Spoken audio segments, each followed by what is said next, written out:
Thank you for showing the love, for liking and sharing.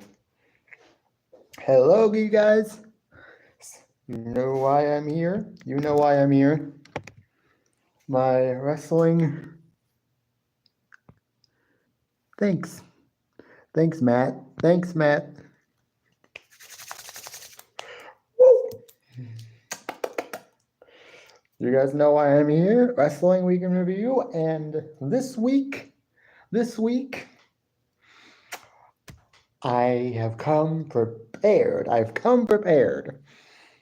Last week, when I went live, there was, I think, a hiccup at one point where I was sort of scrambling to think of what to talk about. Not scrambling to think of what to talk because I couldn't think of what to talk about, but because I just was talking about a certain one of the shows for last week, and I just couldn't remember almost anything about what happened on that show. But today, this week, and I'm not going to be using these earbuds, but they're here. Also, if there's anybody that wants to put a like on the live stream, feel free to do so. If you want to share my live stream out with anybody you want to share it on your channels, feel free to do so. I do not mind at all. Also, if there are any moderators in chat, and you want to put the link to your channel up in the chat, feel free to do so for that as well. I want to see if I can get maybe some of you guys some more subscribers and stuff. Also, anybody that sees, also if there's anybody that's a moderator that comes in that sees someone that isn't a moderator and they want to put that person's channel link in the chat, also feel free to do so. That's what I'm here for. I'm here for you guys. I'm here for you guys, so, and just give me a second, I'm just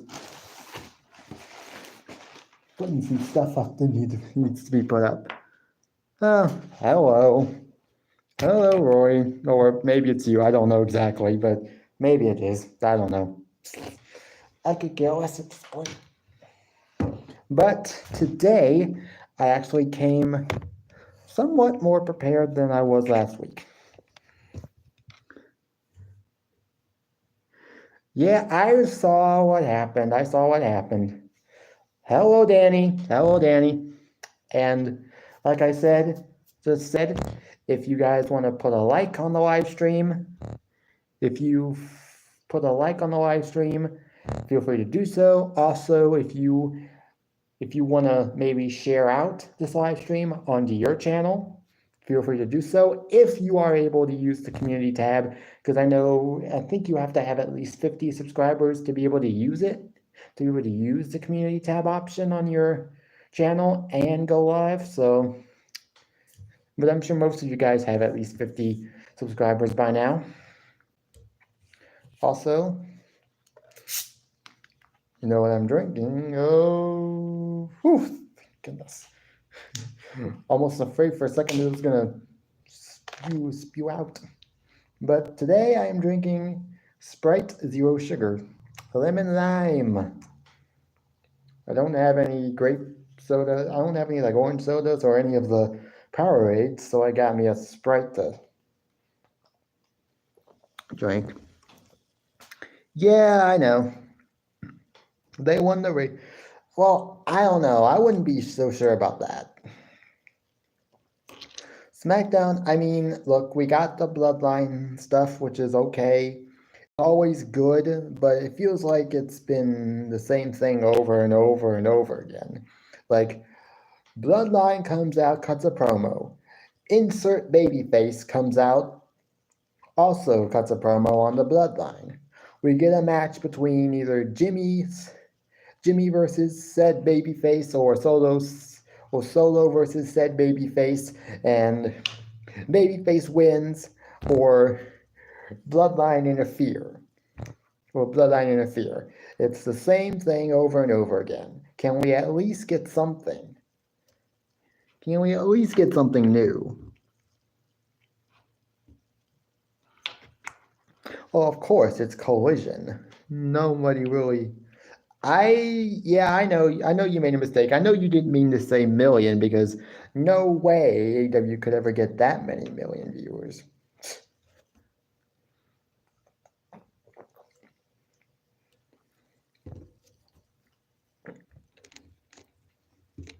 But yeah, thank you guys for coming.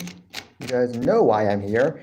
And like I said, I came prepared this week, and now I'm going to show you why. This is something that I keep with me sometimes at home if I need to like write something down. But this is a notepad, and what you will see on here is Raw, Raw, NXT, NXT, Dynamite, and SmackDown, and then Collision. Basically, it's right there. I might talk about Collision. I don't know if I'll be able to, because I plan on going live for at least an hour, maybe a little bit, maybe an hour, 15 minutes at the most, depending on how much, depending on what I want to do. But I do want to try to go live at 3:30, because then I know I have plenty of time to talk about all the stuff that I want to talk about. And eating an apple. Okay. You're like Carlito. You want to. Oh, and one match that we got, a new match that we got for Survivor Series coming out of SmackDown is Santos Escobar versus Carlito at Survivor Series. That should be a good match. I don't really care what anybody says about the match. It should be good. But hey, hey, James Gype. Okay. Thanks for coming. Thanks for coming. Now, for those of you who may just now, James, do you want a mod? Because I can give you a mod if you don't. But if you don't need a mod, then I just won't give you one. I've been having problems with Rogue mods recently, and I had to get rid of all the mods, or at least one mod that I knew was the problem. And so far, I haven't had a problem since. So let's hope that it stays that way. Let's hope that my live streams continue to stay problem free for the. But yeah, like I said, I now have my notes here of everything that happened on either Raw, NXT, Dynamite, SmackDown, you name it, AEW Collision, which I might get to, who knows? But I guess to it, and let's start off with Monday Night Raw because it's always the first show of the week, and I always go by what shows start out the week. I start with Monday and then I end with Friday. Today I might actually go over Collision just a little bit simply because it was on Friday. I actually do agree. I actually agree with you. He actually should hold that title for a long time. Not to say he should hold it for 3 years, but he's definitely going to probably have the longest reign as TNT champion. Maybe, I don't know, but he probably could have the longest reign as TNT champion. Although I don't actually know who's held it the longest. I might have to look that up. After this live stream, I'll look it up, and then maybe if I find out who has the longest reign as TNT champion, I might actually just do a community post about that. I might do a community post about it. Or maybe just do a little short video. I don't think that much. Who knows? Who knows? It'll be a long reign for sure, but I don't know exactly how long. But yeah, okay, well, I think it's about time I get started. So, oh, and if you guys want to check out,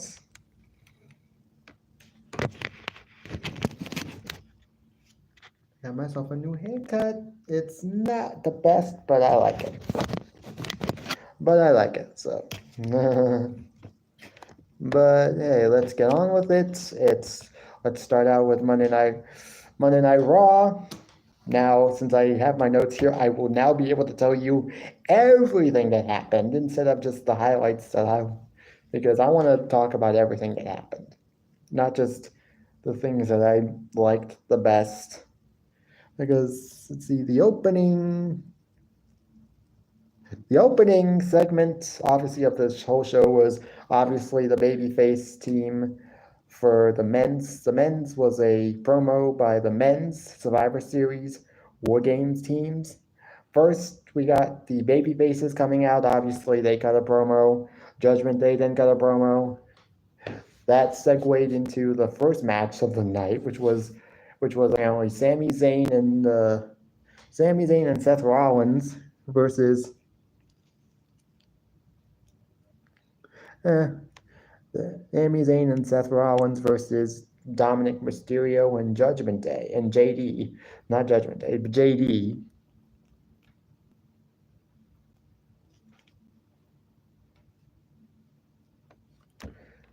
Okay, I'm starting to get the feeling you're not I know you're not probably not Rory, but I've been just sort of keeping up with the gimmick, with the gag. But I'm starting to get the feeling you're somebody you're not. You're Moxley because you're saying you're starting to say things that I know Moxley has said in the past, like should have never ended. That's something I have heard Moxley say a lot recently. Should have never ended. Those 3 words. But I don't know. Let's get on with the show. I'm not here to talk about that guy because he ain't welcome here anymore.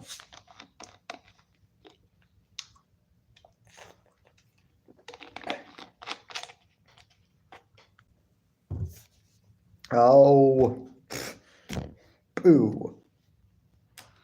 But yeah, we got Sami Zayn and Seth Rollins versus Dominic Mysterio and JD McDonough. The match ended in DQ after Judgment Day. Obviously, we know what happened. Judgment Day came in, made the save for their team when it looked like their team was about to lose. Got into a big old brawl, and then that led to Adam Pearce for the second week in a row raising his voice, yelling and screaming, "Enough!" And he decided to up the ante this week in regards to the tag team title rematch that was going to be in the main event, where we were going to get Cody Rhodes and Jey Uso versus Judgment Day's Damian Priest and Finn Balor in a rematch for the tag titles. Adam Pearce basically stated that tonight the remaining members of Judgment Day that weren't going to be involved in the match were not only banned from ringside, but banned from the arena, which I thought was actually a good job by Adam Pearce. I do like the fact that Adam Pearce is getting to be a little more of an aggressive authority figure. He's not going to take this anymore. I think Adam Pearce has finally starting to put his foot down and saying, enough, I'm tired of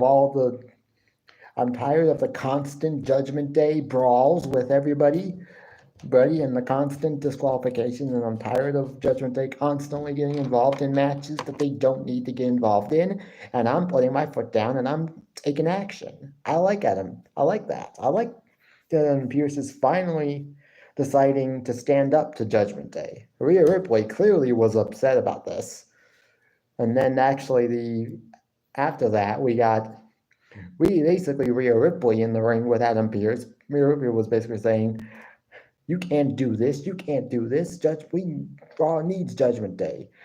Damian Priest and Finn Balor need us in that main event. And then Adam Pearce said something that I thought was very funny. Not so much funny, but it was interesting that he said that. It's like, you don't, okay, so you don't like that?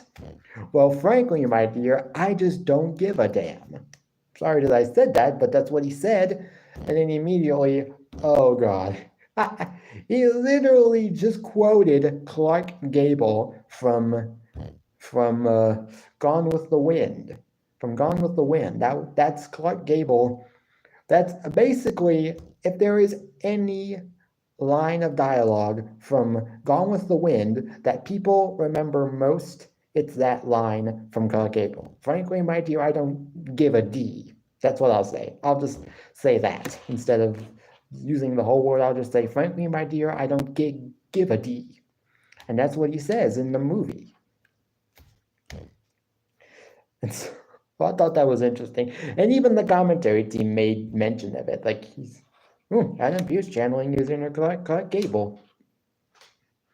Then Zoe Stark would come out and we would get a face-to-face with both of them. They would exchange words, obviously, and no, neither one put hands on each other. It was just, they just said what they needed to say, and Zoe left. I'm sure Rhea Ripley eventually did leave. But obviously, I think Rhea Ripley did come back by the end of the main event.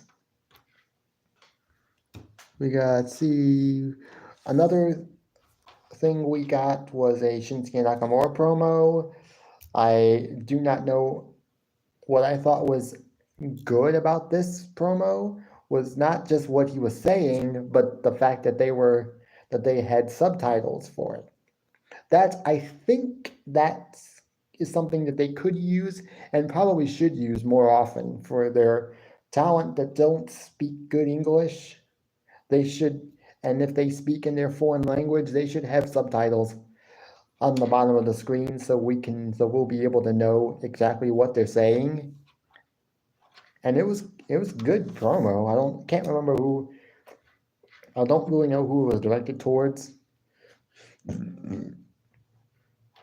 But that led us to Otis of Alpha Academy versus Shinsuke Nakamura. Shinsuke Nakamura won. It took 3 Kinshasa knee strikes to end Otis because after the first 2, he was still sort of getting up. So it took 3 to end Otis. That was interesting. I've never seen Shinsuke Nakamura have to resort to using 3 straight Kinshasa knee strikes just to keep an opponent down for 3. But then again, Otis is a big dude. It's going to take a lot just to keep him down, even for a 3 count. They got several backstage segments where people just confronted people. We got like Seth Rollins and Drew McIntyre had a little backstage encounter. Seth Rollins and Cody Rhodes had a backstage encounter following Seth and Sammy's match, basically making peace for War Games. We all know they have history dating last year when Seth Rollins was still, I guess, a heel, and Cody was the babyface and still is, but now Seth's the babyface. Bronson Reed at one point confronted Ivar. That was, I think, at one point Miz was having a backstage interview, and he was confronted, I think, by Ivar, and then I think Bronson Reed just decided to interrupt that as well. And then we got Miz confronting Gunther, or Gunther confronting Miz. I can't remember which one did what, but hey, it was good. And then another segment we got on Monday night, which was probably definitely was months in the making. JD McDonough is now officially a member of Judgment Day. Damian Priest officially welcomed him into the group. They all made it official. Rhea Ripley, Dominic, they all made it official. It was based. And yes, while I do agree with some of the points that Damian Priest made in regards to Damian JD, is that yes, he has had his moments where he tried to interfere on behalf of Judgment Day, but it just didn't work out the way he wanted to. Like at Money, I think it was, can't remember whether it was at I think it was at Fastlane, either at Fastlane. It was at Fastlane, obviously, what happened at Fastlane, where he unintentionally. It was unintentional. He didn't mean to do it. He accidentally hit Damian Priest with the Money in the Bank briefcase in in their tag team match against Cody Rhodes and Jey Uso, and there have been a few other times where he tried to help Judgment Day, but it just didn't. But it backfired on Judgment Day, but he's also done a lot of. But he's also taken a lot of hits for Judgment Day. It's kind of like when Sami Zayn was trying to get himself into the Bloodline, and he did a whole bunch of things for the Bloodline to get in. I mean, everything he did actually worked for the Bloodline, worked out for the Bloodline. Whereas with JD, he made some mistakes while trying, but he is now officially in the group. Whether or not this leads to one of the members getting booted out, I have no idea. Maybe it's Damian Priest. I have no idea who's officially gonna drop from the group.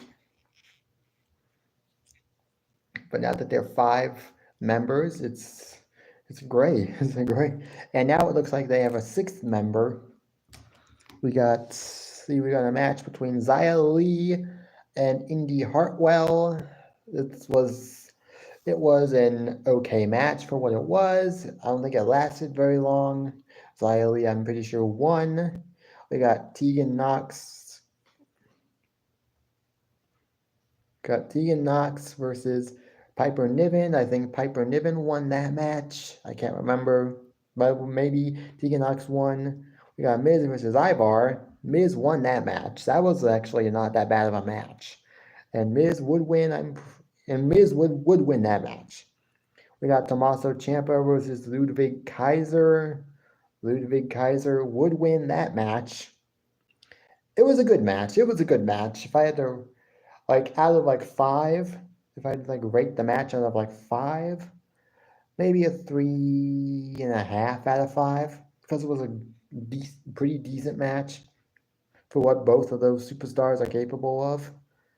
But Ludwig Kaiser would win.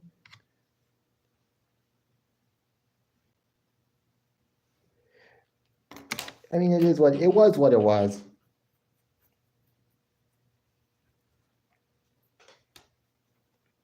We also got a backstage segment between Raquel Rodriguez and Nia Jax. Potentially, something tells me we're going to get a match between those two eventually. I don't know. It's something that I actually would like to see, because I'd like to see how Nia Jax fares against an opponent that's definitely her size. And I definitely would like to see how Raquel Rodriguez fares against a woman that can match her size and strength ability as well. We got basically the last thing I would really have to talk about as far as Raw is concerned is Cody Rhodes and Jey Uso versus Damian Priest and Finn Balor match.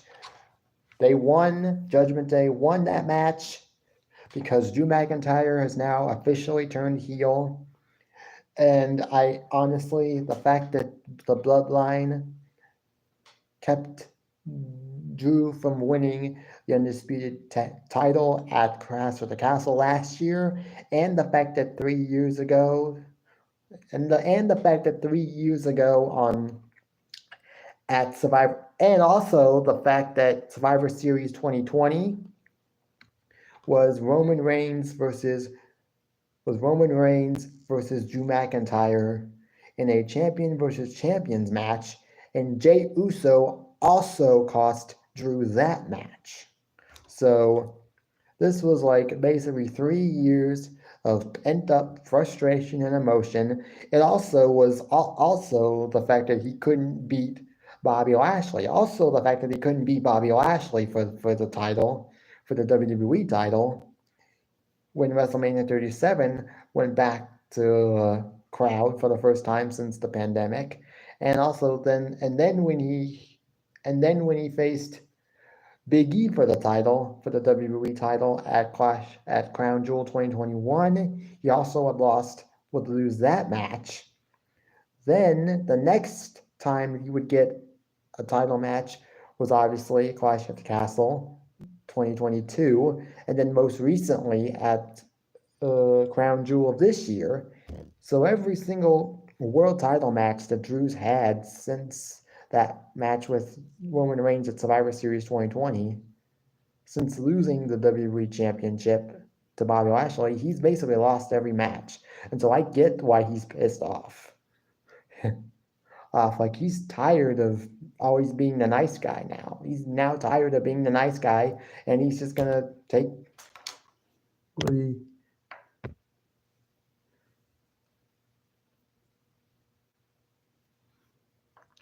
I don't know about that.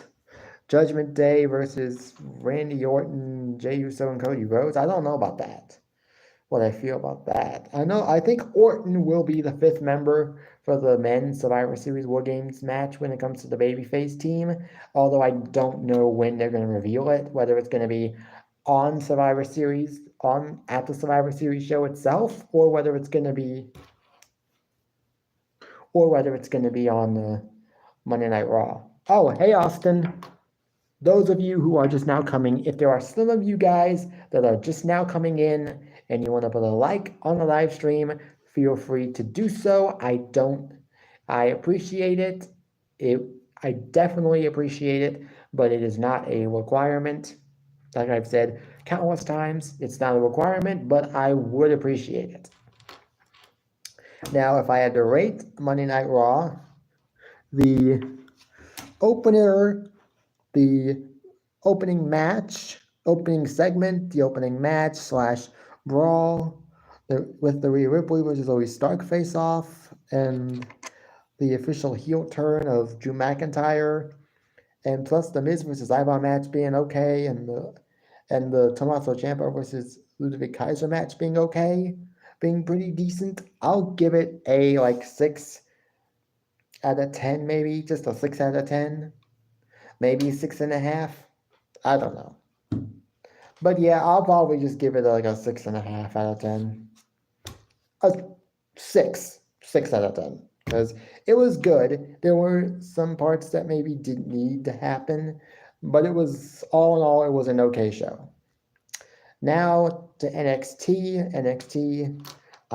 I've said this now basically every single time I go live for one of these live streams. I tell you straight to your face, I think that NXT has been, look, before Triple H officially, I guess you could say, returned to head of creative, I was thinking that NXT was the better show.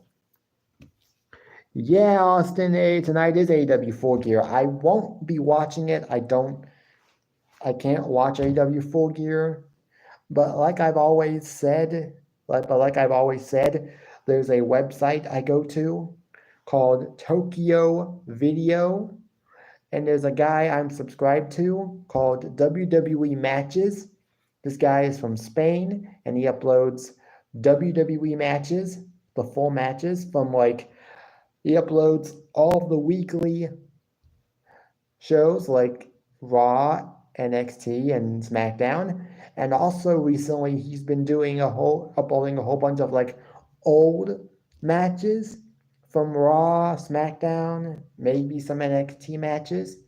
But on Tokyo Video, he has 2 links. He has 2 links to Tokyo Video. One is WWE, where he uploads WWE pay-per-view matches for both the main roster and for NXT. He also uploads old pay-per-view matches from past pay-per-views. Recently, he uploaded quite a few old pay-per-view matches, like the 2014 Royal Rumble, 2004 Royal Rumble. He uploaded the WrestleMania 20 main event, which is a match that I want to get WrestleMania 20 on DVD, but then again, I forgot I can just watch it on Peacock. But that's one match that I've always wanted to see because I've never seen that match and I wanted to see it. And then with the Royal Rumble 2014, I have only seen that Royal Rumble once, and I've always wanted to see it. but WWE has yet to upload that one to their YouTube channel yet, and they have a bunch of other Royal Rumbles already uploaded. So, but again, I can just watch that particular pay-per-view on that particular Royal Rumble pay-per-view on Peacock if I ever want to. But yeah, and then the second link the other link that he has, this guy has, is for AEW, is Tokyo Video, and he has two links. One's for WWE matches, the other's for AEW matches. He uploads, now for the AEW one, he uploads Dynamite. He uploads the matches and segments for Dynamite and Collision, all of them, if not most of them. He does upload every now and then. Will upload some matches and segments from Rampage, but not all the time. And he also daily uploads the AEW pay-per-views matches when they happen. He uploads them, I think, like the day after. So tonight is Full Gear. Hopefully he'll upload the matches, the pay-per-view matches by tomorrow. If not, then it'll probably be Monday when it happens. He also uploads the Ring of Honor pay-per-view matches that happen after they happen. So that's and I've watched some of the Ring of Honor matches, and it's not bad. The show's not bad, but it's just that nobody really watches it. And apparently, Ronda Rousey debuted at Ring of Honor last night. After Rampage went off the air, Ring of Honor did their tapings for next week's show, and Ronda Rousey made her debut with Marina Shafir against Athena and Billy Starks. I think they won the match. I think her and Marina won the match. I don't know what happened, but that's what I know now. That's what I know and what I've heard. So, I don't know. Does this mean Ronda's going to AEW sometime soon? Maybe. Maybe she just stays in Ring of Honor. I don't know. But it's going to be interesting. I'm going to definitely be keeping an eye on that. But now back to NXT. I got off track, but now back to NXT. Tonight we got Tuesday night we got some pretty decent matches and some pretty good segments. We have the Iron Survivor Challenge, which will be, one of NXT Deadline's matches which I guess will be the final pay-per-view for WWE of the entire year. We got qualifying matches tonight. Got Lash Legend facing Roxanne Perez. Lash Legend would win that match and is now qualified for the Iron Survivor. I do know that Dijak has already qualified for this Iron Survivor. Tuesday night we also got Joe Coffey versus Trick Williams in an Iron Survivor qualifying match. Trick Williams would win that match. It does look like him and Carmelo Hayes are on good terms again after Trick may or may not may have thought that Carmelo Hayes may have attacked him that night that they were supposed to have the fatal four-way match to determine who was going to face Ilya Dragunov at Halloween Havoc Night 2. Trick did believe that Carmelo Hayes may have been the one to attack him. I don't know. Eventually, we will probably find out who attacked Trick. We'll definitely find that out eventually. We kind of have to, because it just seems inevitable that we're going to find out who did it. But yeah.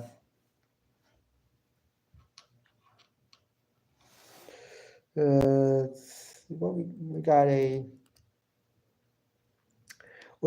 tag team title match. The family of Tony D'Angelo and Stacks versus Chase U. This match was okay for what it was. The family regained the tag team titles. What I thought was interesting at one point was the Chase.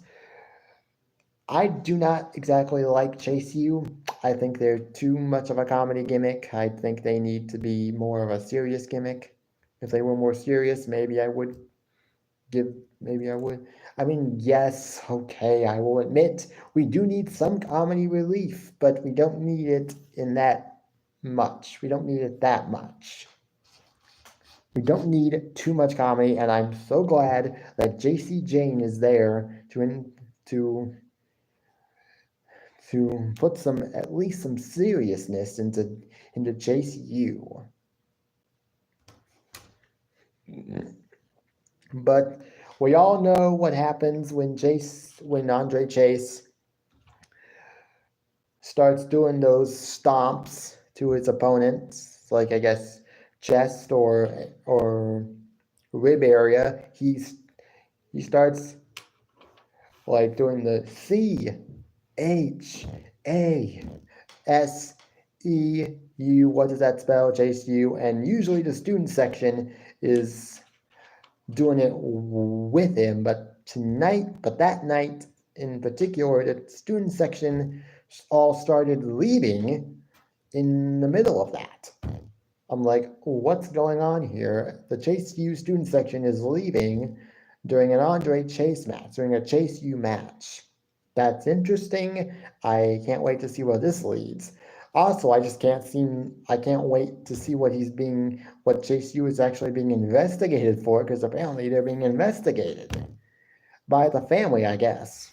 But what are they being investigated for? That I can't actually wait to see. I can't wait to see what that entails.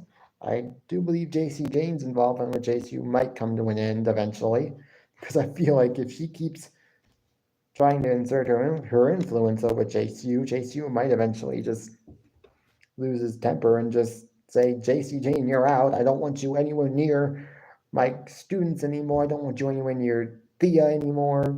It should eventually happen.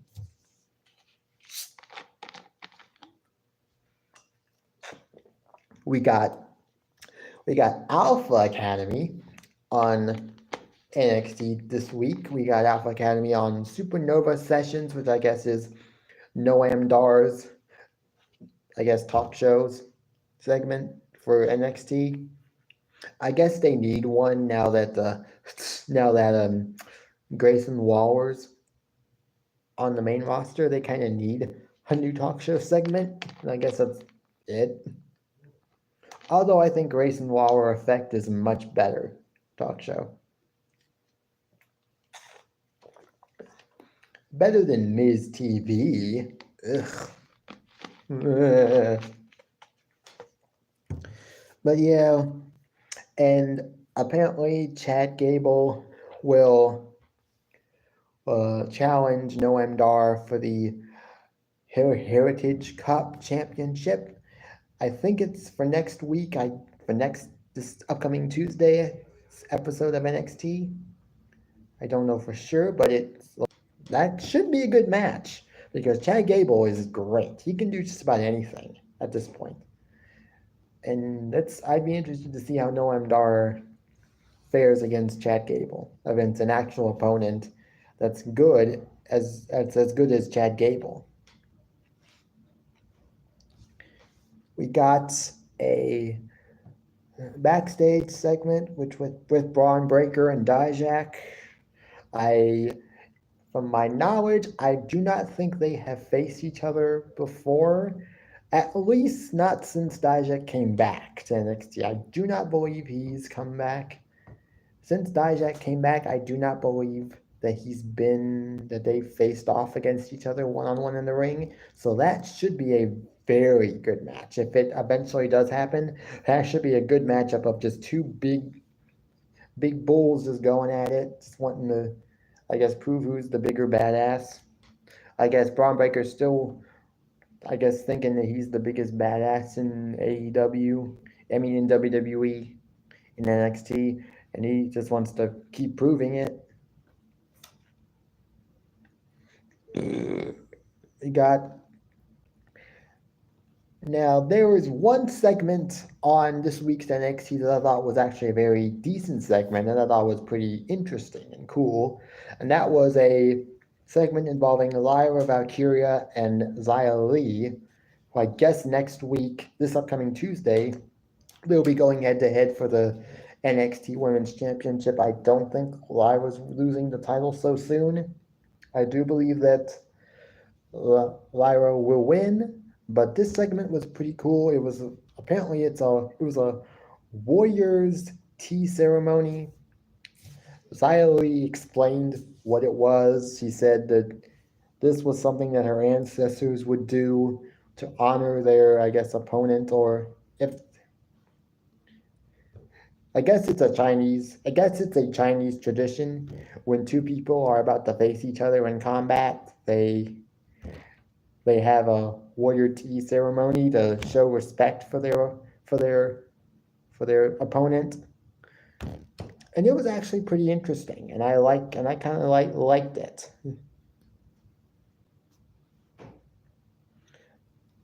And we got some other backstage. Ilya Dragunov and Wes Lee had a little backstage segment. We had the Dominic Mysterio and Baron Corbin have a little interaction. I thought it was good. We got an Eddie Thorpe promo. We haven't seen Eddie Thorpe since that strap match with Dijak, which I thought was pretty good strap match. Definitely, I think like a 4 out of 5 match, or at the very least a 3.75 out of 5. We got a match between Gigi Dolan and Ariana Grace. Now, I did not know this at first. When I first saw this woman Ariana Grace in NXT, I didn't know who she was. But now I know that she is actually Santino Marella's daughter. Ariana Grace is Santino Marella's daughter, so she's now in WWE, sort of carrying on her father's legacy while he's in Impact, doing whatever it is he's doing right now, which I think is pretty cool. I don't really know who won. We got OTM Out the Mud versus Brawling Brutes. That was an okay match. The main event was Wes Lee versus Baron Corbin. Dominic Mysterio obviously got involved, cost Wes Lee the match. Baron Corbin wins the match. It was a good match. Though, if I had to rate NXT tonight, I would give it a, let's say a 6.5 out of 10, because it was okay.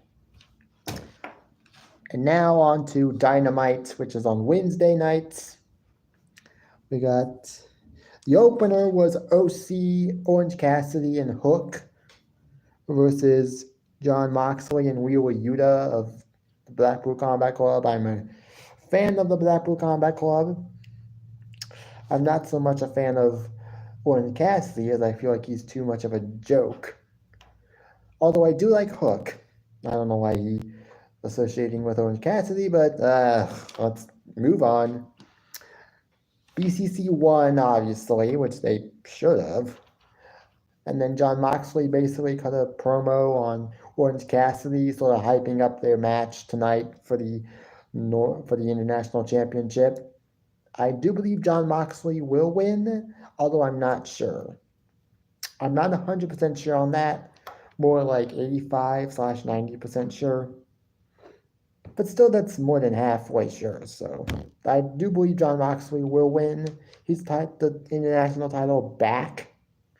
But we'll see what happens. Let's see, we got a Hangman Adam Page and Swerve Strickland face off on Wednesday night. It was a very good promo by Adam Page. He just tore right into Swerve.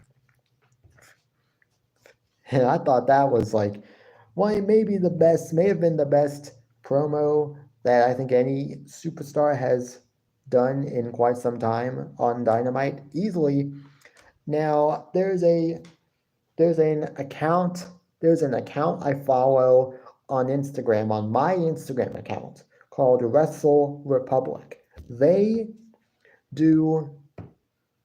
they also rate the shows this week of the week? Raw, NXT, Dynamite, SmackDown, Collision, and they gave that particular promo exchange between Hangman Adam Page and Swerve Strickland a 5 out of 5. I don't know if I would have given it that, but it was pretty darn good. We got a let's see, we got a Samoa Joe came out for, I guess, a squash match, and then got a promo saying how he's gonna. I mean, people are already saying Samoa Joe is gonna be MJF's partner for the tag team match during the Full Gear 0 hour.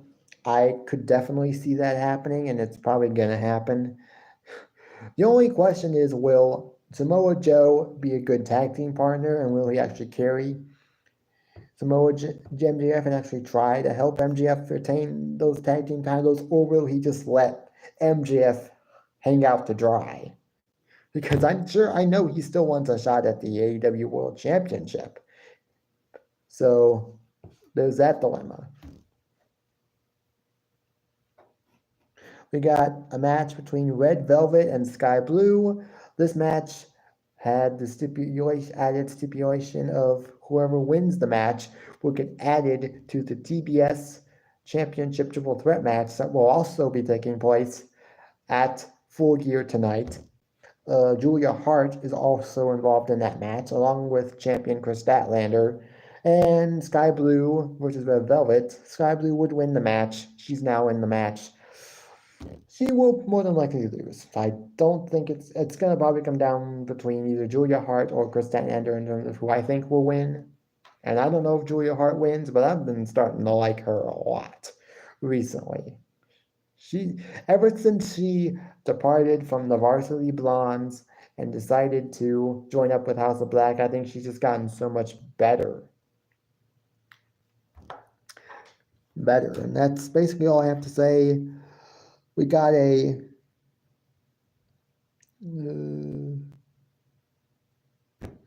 Young Bucks match versus Penta El Zero Miro, whatever you want to call him, and Commander, but with a K, not with a C like you normally would say it. I think the Young Bucks did win. They will be challenging Kenny Omega and Chris Jericho at Full Gear. Who I think wins, don't even care. I don't care about any of the men in this match, so I could care less who wins. We got the Like a Dragon street fight, which was, I guess, the main event match of the night. Basically, Paul White, Kota Ibushi, the Kenny Omega and Chris Jericho versus the Don Callis family with Brian Cage, Kyle Fletcher, Konosuke Takeshita, Powerhouse Hobbs, and Brian Cage. I can't remember who actually won, whether it was the baby faces or the heels, but that was a pretty decent match. What it was, it wasn't the best street fight I've ever seen, but there were some pretty insane bumps, like Powerhouse Hobbs body slamming. I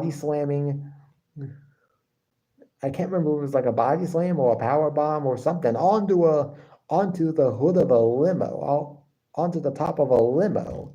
Like, I don't think Paul White should ever be taking bumps like that ever again.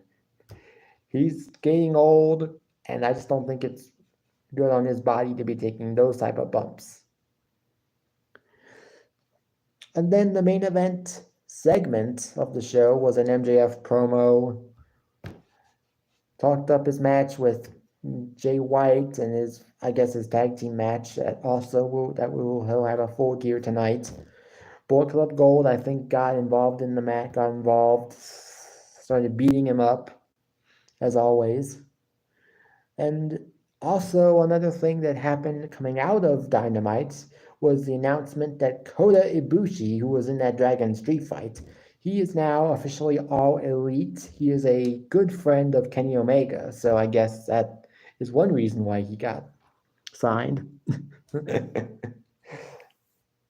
I guess it pays to have friends in high places. I guess it pays to have friends in a promotion that you are potentially wanting to sign with.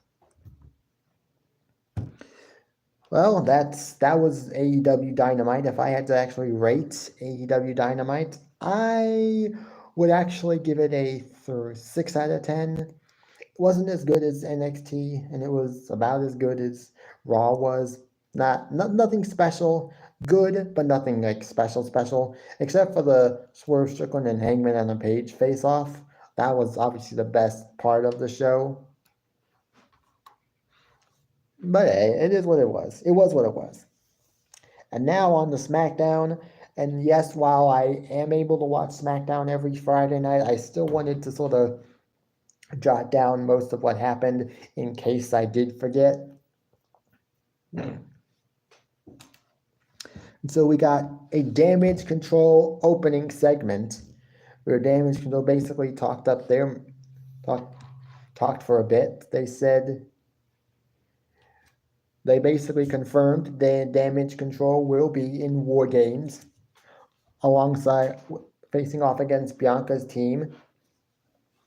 We wouldn't find out who the final member of that match was going to be until the end of the show.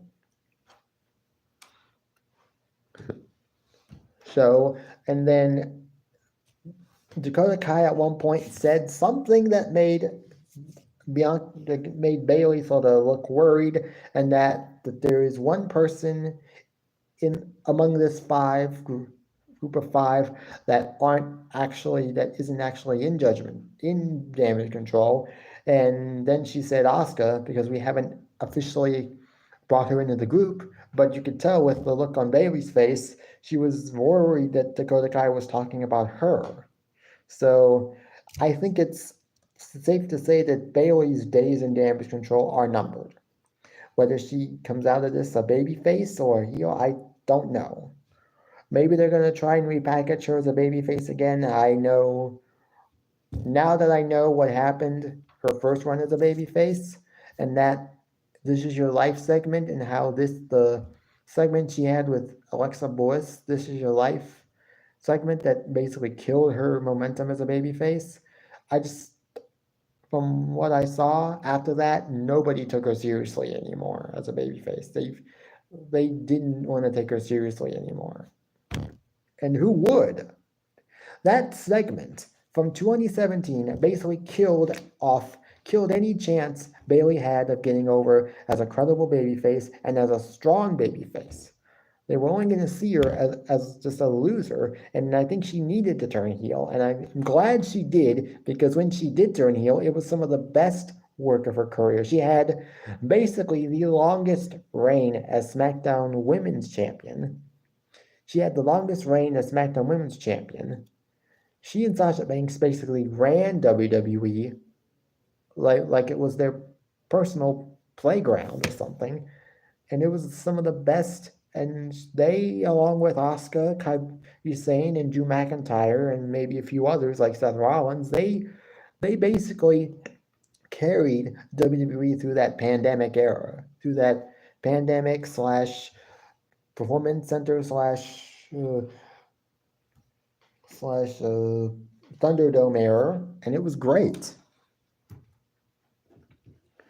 And then for basically the entire show was based around Bianca Belair and her partners, Shotzi and Charlotte Flair, looking for potential partners. They, I guess, Bianca was seen at one point talking with Mia Yim, who Damage Control would eventually get to and attack.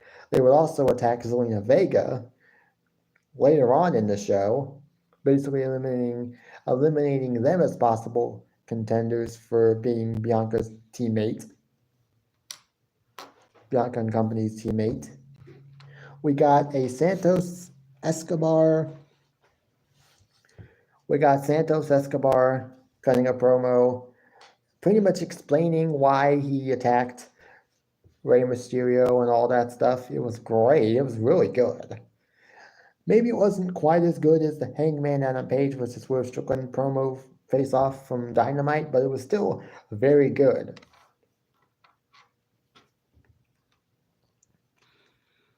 Good. We got Zelina Vega also coming out. She would have a few words with Santos. She would then proceed to slap Santos so hard I could hear it. I could hear it all through my TV screen. Because I was watching Friday Night SmackDown. And then we also got Joaquin Wilde and Cruz del Toro just coming out, and they got beat down by Santos. What happens? I do not know. I don't know if their intention is to just keep Santos by himself, or whether he's gonna maybe potentially make a new Legado just with different members.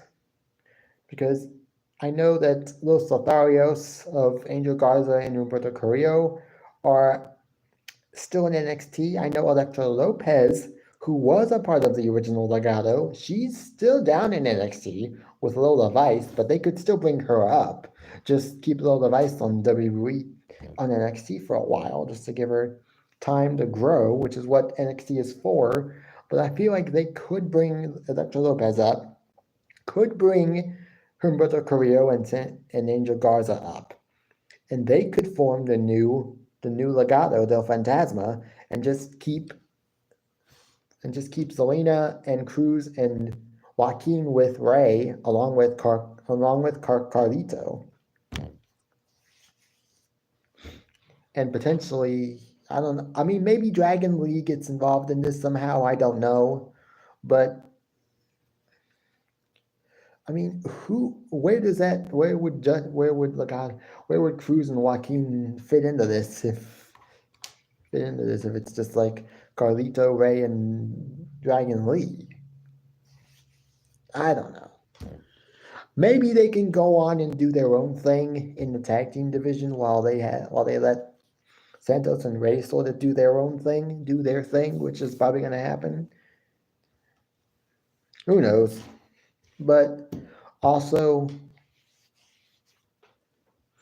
we got Dragon Lee versus Axiom match, which I'm gonna tell you this right now. It was a very, very good match. I do not care what anybody says. This match was good. It went like about 9 minutes, 10 minutes or so. But because of commercials, we probably only saw about like 6 minutes total of the match. We probably only saw about like 6 minutes of the match, but it went probably about 10 minutes. It was a good match for what it was. And it was basically Dragon Lee wanting to honor Rey Mysterio by showing Rey and perhaps the world of SmackDown, the SmackDown universe or the WWE universe, what he's capable of. And I guess Axiom was the perfect partner for him. He's great. Will he be a main event superstar? More than likely not. I feel like someone like Axiom will probably be in the mid-card for most of his career, but give him a run with the Intercontinental US Championship someday.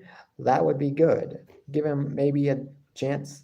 If they ever do decide to split the tag team titles, they could have Dragon Lee and Axiom go after the tag team titles, and that would be a good nice little juice of exposure for them.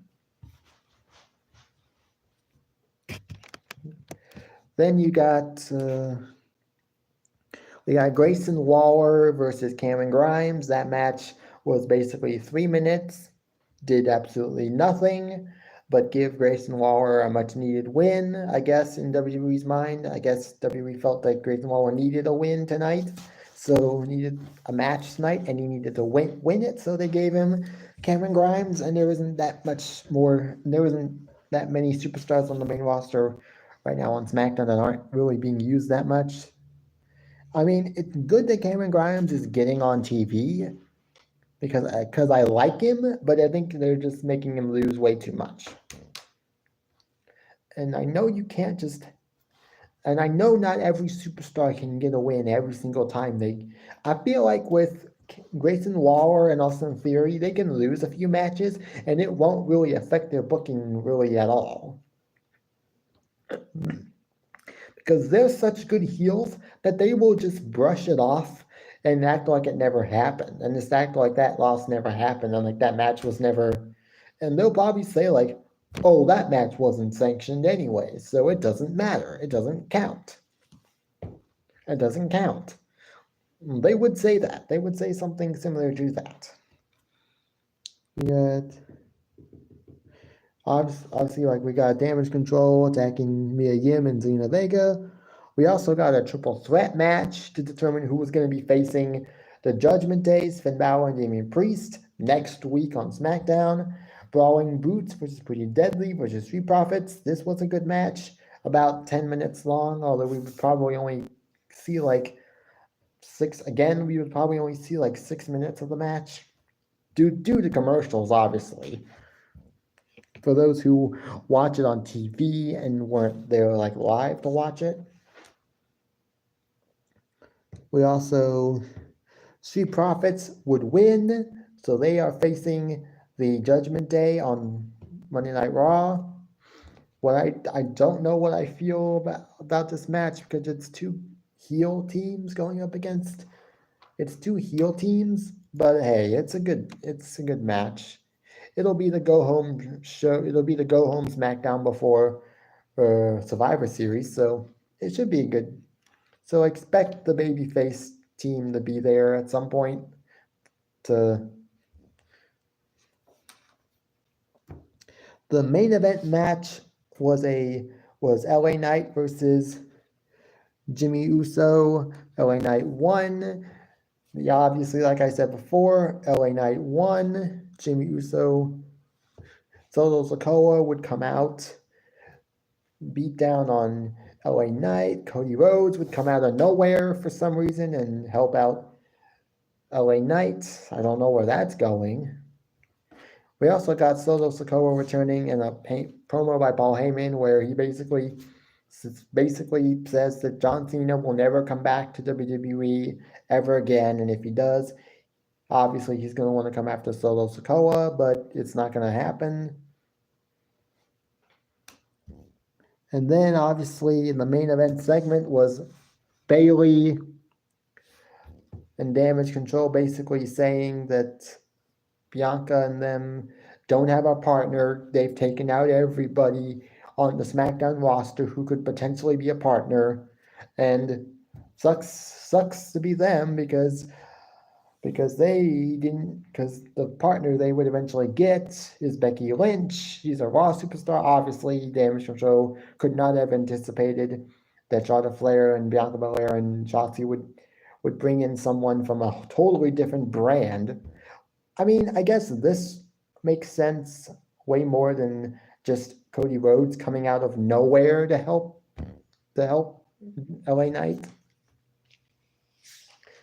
Hopefully we get an explanation from Cody Rhodes on Monday when it comes to why he came out last night to help out LA Knight. Maybe we will, maybe we won't. I don't know.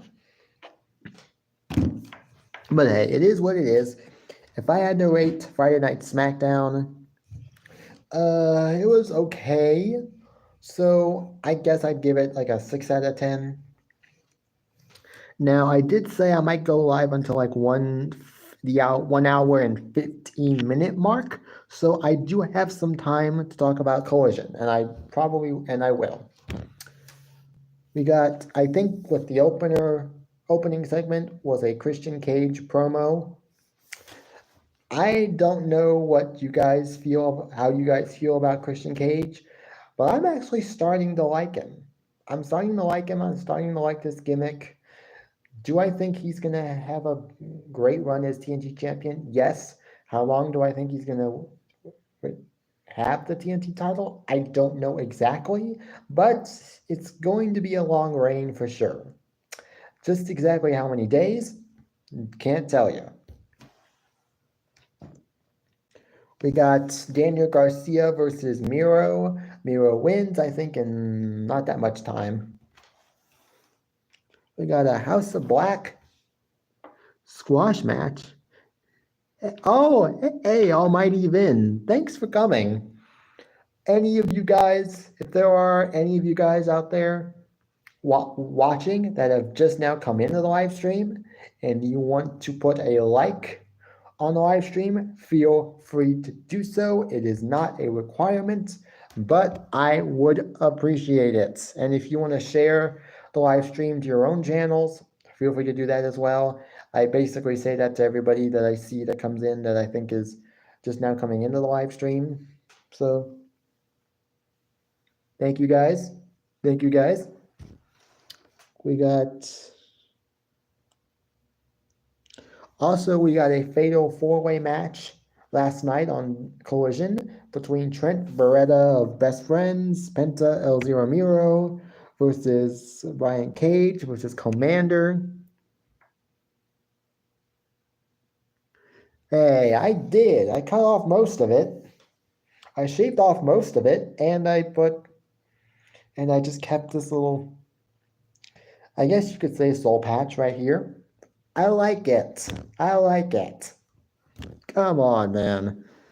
But yeah, we got Trent Beretta versus Penta versus Brian Cage versus Commander. We got the winner of that match was going to be facing Christian Cage later on Rampage, which was going to start at 10 for the TNT Championship. Trent Beretta won the match. It was a good match. His match against Christian Cage, I think, was also good and okay. Wardlow also came out for like a squash match. We had Dynamite featured one squash match, where Collision, I think, had 3 squash matches last night, which was interesting, to say the least.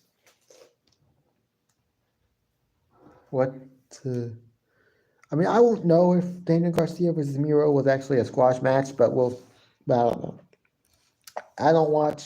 I watch the highlights from AEW shows on their YouTube channel, just like I do sometimes with Monday Night Raw and NXT, because that's the only way I can actually watch the shows and see how good the shows may have been.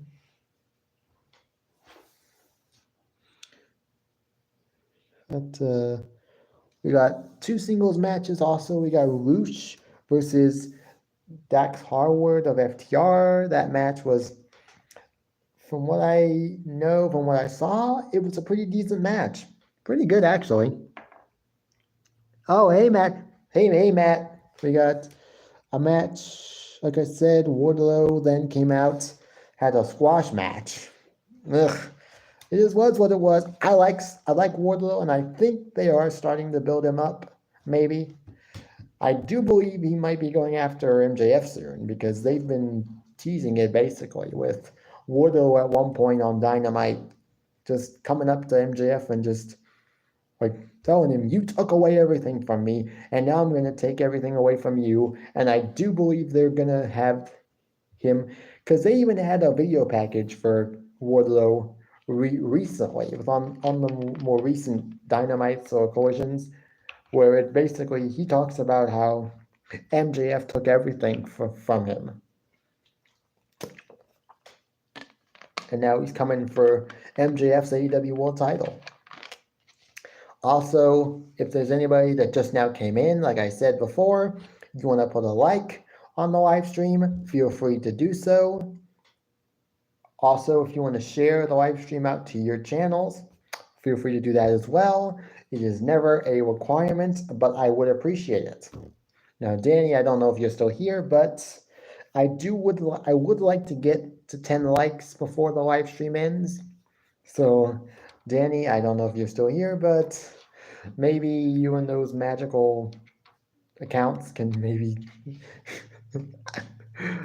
I'm not one to ask for anything. I'm never one to ask for anything. But hey, we got Roosh of great. Oh, I can't remember what the name of the faction is, but it's like Le Faction Ingobernables or whatever the name of the group is. But it's Roosh, Dralistico, and Preston Vance with Jose, the assistant. I don't know who he is, but he's like a manager for them. But this match was pretty good from what I saw when I watched the video that AW posted of like the recap of like the highlights I guess of the match, because that's what AEW does, the same thing that WWE does whenever they do their shows. They always post videos afterwards of the highlights of all the matches and segments. Not all of them, but the majority of the ones that you see on TV and in the ring. And so I watched majority of Collision through that. Roosh versus Dax Harwood was a good match. Can't remember exactly who won. I think it was maybe Dax Harwood, but maybe the match ended in a no contest. Even though it should have ended in a DQ. She debuted for Ring of Honor during the Ring of Honor tapings last night. After Rampage, Ronda Rousey made her debut in Ring of Honor for the tapings. I'm guessing for next Thursday's show, and I don't know. She teamed up with Marina Shafir to take on Athena and Billy Starks. Athena is, of course, Ember Moon, formerly Ember Moon.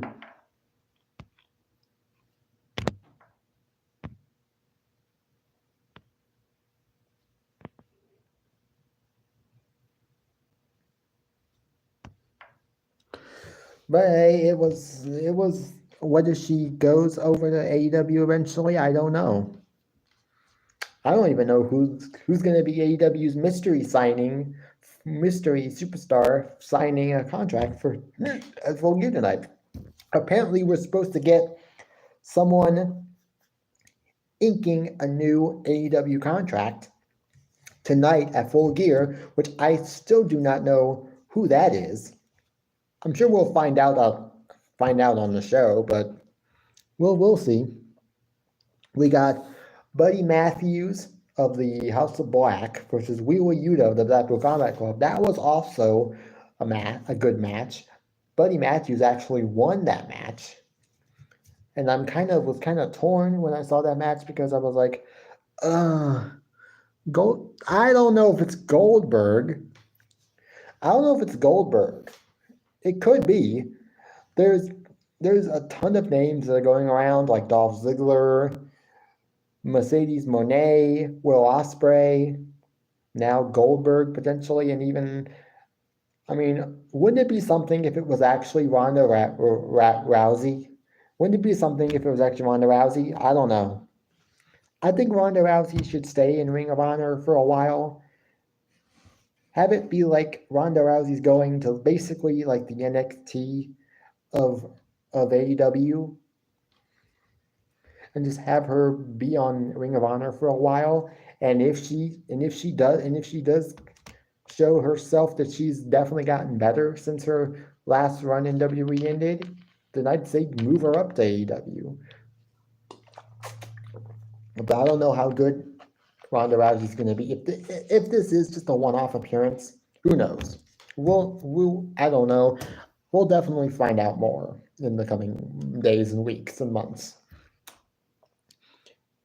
And then we got, I think the main event match was Hikaru Shida and Chris Statlander versus Saraya and Ruby Soho. I can't remember who won, but I think it was the Babyfaces team that did win, Hikaru Shida and Chris Statlander. That was basically it for Collision. If I had to rate Collision on the scale of like 1 to 10, I'd give it like a 6, maybe 6.5, because I think Collision, even though it also was kind of like dull, it kind of had some better wrestling on the show. but that is what it is. What it is. But guys, it is actually very close to a minute 15 seconds, which is when I said I wanted to end this live stream. So yeah, that's about it. That's about it for my live stream. So also, if there's anybody out there who maybe didn't watch this, wasn't able to watch this live stream when you were, and maybe if there's somebody that's just now coming in and they want to watch the live stream back because they didn't get to watch it all the way from beginning to end, good. Feel free to watch it if you want to. If you're just now coming in, maybe, and you haven't gotten the chance, didn't get the chance to watch it all the way, you can watch it. Feel free to do so. Also, I don't know when I'll be going live for my workout live streams. I've been doing that. I've just now started doing that recently again. So I don't know when I'm going to be doing it. And I also did my first workout video in a long time. So I'm definitely going to see if I can start doing those again more often. But I will see you guys. I'll see you guys later. I also have been doing some silent lives recently where I've just been allowing people to type the links to their channels in the live chat and just allow people to just support each other and grow each other's channels. So I've been doing those live recently. Maybe I'll do one of those either tonight or tomorrow night. But I'll see you guys later. And Jez, Tam, thank you for coming. If there's anybody that just now came in, if you do want to put a like on the live stream, feel free to do so. I would appreciate it. I still would like to get to 10 likes before I go, but it looks like I'm not going to be able to do that. But thank you guys. Thanks, Jez.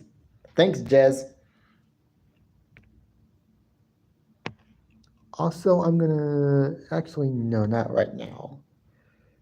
You know what? I'm gonna do it. Matt, I'm gonna make you a mod because I do know you and I do trust you. You are now at least a standard mod on my channel. So, okay, I guess that is the end of it. Like I said before, I will see you guys later. And until next time, peace. Bye, guys.